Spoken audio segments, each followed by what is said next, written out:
qadrli vohadoshlar, avval xabar berganimizdek 2026-yildan boshlab Termiz shahri jamoat transportlarida naqd pullarsiz to'lov tizimi joriy etildi. Endilikda siz istalgan bank kartalari yoki infokiosklardan foydalangan holda mana shunday bir martalik cheklardan foydalanib to'lovni amalga oshirishingiz mumkin. Hozir esa sizlar bilan chiptani qanday qilib olish tartibini ko'rib chiqamiz.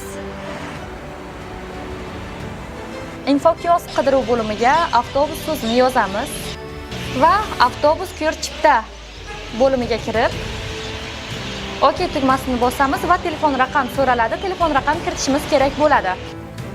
Va bizdan kiritilish kerak bo'lgan summa so'raladi. Pulni kiritamiz.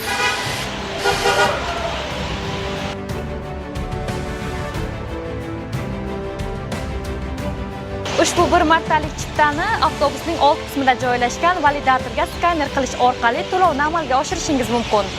Yana bir eslatma, ayrim hollarda infokioskdan chipta chiqmay qolsa, siz uni rasmga tushirib olish orqali avtobusda joylashgan validatorga ushbu rasmni skaner qilish orqali to'lovni amalga oshirishingiz mumkin. Infokiosklar yo'lovchiga qaytim puli qaytarmaydi. Qoldiq pul mablag'i yo'lovchining telefon raqamiga o'tkazib beriladi.